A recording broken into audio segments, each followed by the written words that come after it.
It's the Week 4 waiver wire, and it's my birthday. Happy birthday, sir. Thank you, Jeffrey. I appreciate it. Going out to a nice steakhouse tonight. Bern's. Shout out Tampa. Got the behind the scenes tour and everything.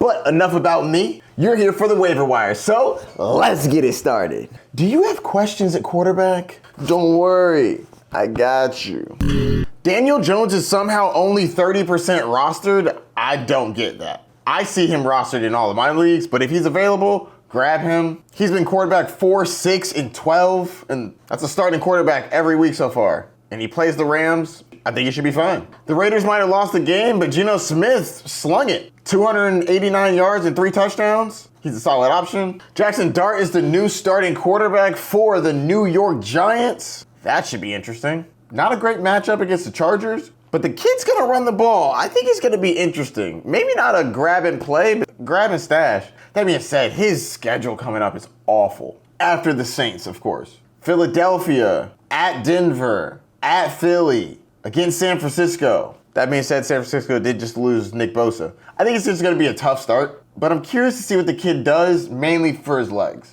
For all of you people that always tell me that all the players that I give you are rostered, here's a bunch of quarterbacks that are probably not rostered on your league, and if you're desperate, you can start them. Sam Darnold versus the Cardinals. Tua Tagovailoa versus the Jets. I know ain't nobody got him on a roster. And Stafford versus the Indianapolis Colts. And if you're really, really desperate, like all these guys are taken for some reason, and you're in like a 16-team league, which if you're in a 16-team league, honestly, there's probably gonna be no quarterbacks out there. But Marcus Mariota is only 6% rostered, and if Jaden Daniels misses again, I actually think he's worth the start. The passing was fine, but he ran it 6 times for 40 yards and a touchdown. That's pretty good for a quarterback. Also, Tyrod Taylor. If Justin Fields is out, I think you could play Tyrod if you're desperate. He's only 2% rostered. Going up against Miami, they definitely don't scare you. Plus, again, he runs the ball. 8 for 48. All right, there. Now you got some low rostered players.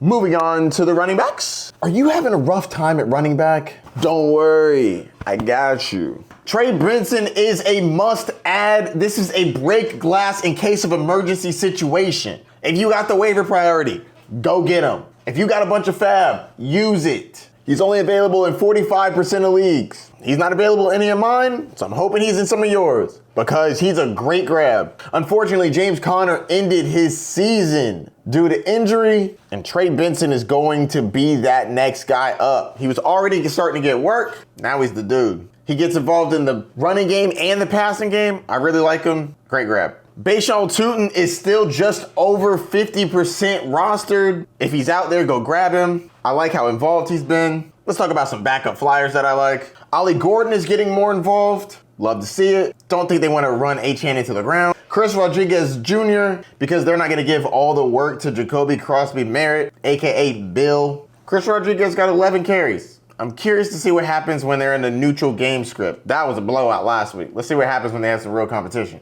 As you can see here, the carries are really split. 11 for Chris Rodriguez, 8 for Bill, Jacoby Crosby-Merritt, and 4 for Jeremy McNichols. I think we're going to need to wait and see how this shakes out, but I'd take a shot at one of these guys. Woody Marks is getting more involved in the Houston's backfield. Nick Chubb hasn't been overly impressive, and I think that they want to get a second running back involved. The problem is the offensive line sucks, but he's not a bad stash. Kareem Hunt is somehow still splitting the work with Isaiah Pacheco. He's involved in the passing game, the running game, and he gets goal line touches. If you're desperate, I can see it. Wouldn't be happy about it, but I get it. I know that Cam Skydaboo is not on your waiver wire, but please check just in case. He's not on mine either, but if he is out there in this 20% of leagues, he's going to be incredible. Grab him. If you're in a super casual league, please make sure he's not on the waiver wire. Thank you. Moving on to wide receivers.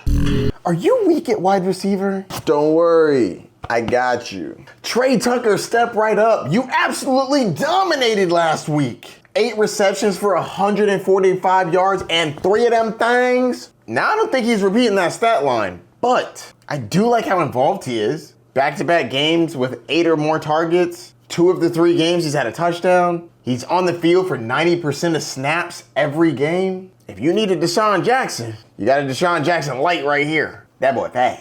At least I think so. Speaking of some fast guys, Tyquan Thornton has been fantastic. back-to-back games with a touchdown. He had 9 targets last week. That's really impressive. Now, obviously, things are going to shake up when Rashee Rice and Xavier Worthy come back, but who knows when they come back, and who knows if Xavier Worthy's going to be 100% when he does. I think he's worth a grab. I think Quentin Johnson is officially a thing. 7 or more targets in 3 straight games. He's had 3 touchdowns so far. He could have had 1 last week. I think he's going to be a real difference maker on this team, which I never thought I'd say. Good job. Now I'm going to fly through some intriguing options. Darnell Mooney had 11 targets. That's incredible. He didn't really do much with it, but still, 11 targets. Parker Washington also had 11 targets. They've had some injuries, but if he's going to get involved like that, flyer. With CeeDee Lamb going down, the backup wide receivers become slightly interesting. Obviously, this is if you're desperate. Jalen Tolbert and Kevontae Torpin. I prefer Jalen over Kevontae. I'm not overly excited about either. Iron Man has had back-to-back touchdowns. Christian Kirk is back, finally. And he got 8 targets. Love to see it. I think it's a solid PPR play. The offense may not be great, but they're going to sling it. Moving on to the tight ends. Are you having a tough time at tight end? Don't worry, I got you.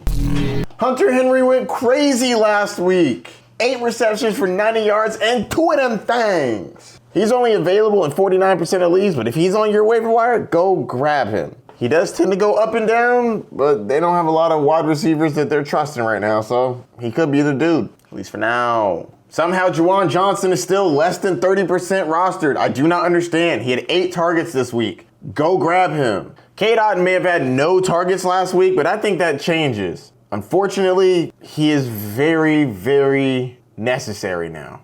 Mike Evans is going to be out for 2, 3, maybe even 4 weeks. Chris Godwin's coming back, but how do we know what condition he's going to be in? I think Cade Otton is going to be a useful tight end. So if you're desperate, I think he's going to be fine. Brenton Strange has also been getting a decent amount of targets. I think he had 7 last week. He's a solid option, especially with Diami Brown out. Tight ends to check on, but are most likely rostered. Jake Ferguson is available in 24% of leagues. With CeeDee Lamb going down, if Jake's out there, grab him immediately. It's more for shallow leagues. Most leagues, he's not going to be out there. And Isaiah likely will be back soon. I like his athleticism. I think he gets involved. Moving on to the defenses. Are you desperate for a defense? Don't worry, I got you. The Detroit Lions are playing the Cleveland Browns. Browns can't seem to score. Lions are a great play. They also play the Cincinnati Bengals the week after this, so you might hold on to them for a couple games. A lot of people dropped them because they were going up against the Baltimore Ravens, so they might be out there. And they're a pretty solid defense in general. The Houston Texans are facing the Tennessee Titans. Titans can't seem to get it going, and that Houston defense is good and desperate for a win. Fire up your Houston Texans. The LA Chargers get the New York Giants and the rookie Jackson Dart's first start. I'm looking for a welcome to the NFL moment. The New England Patriots are going up against the Carolina Panthers. Fingers crossed that Christian Gonzalez is going to be back. Thought he was going to be back last week, so I'm hoping that he was close. With him, I think this defense is good, and the Carolina Panthers do not scare me. They scare the Falcons, but they don't scare me. Fire up your New England Patriots. Also, some teams that are probably not out there, but you should probably check. The Denver Broncos get the Cincinnati Bengals. Some people dropped them last week because they were playing the Chargers. I picked them up a week ahead of time. And the Minnesota Vikings get to play the Pittsburgh Steelers, whose offense has been not great. And this defense has been good. They scored like 30 points last week. That's crazy work. So that's going to do it for my week 4 waiver wire. Who did you like and who did I miss? Let me know down in the comments. Let's see if we can get these likes up for my birthday. Let's go. So that's going to do it for this episode. Don't forget to like, subscribe, and the notification bell down below. I'll see you soon, Bay Nation. Good luck on the wire. Peace.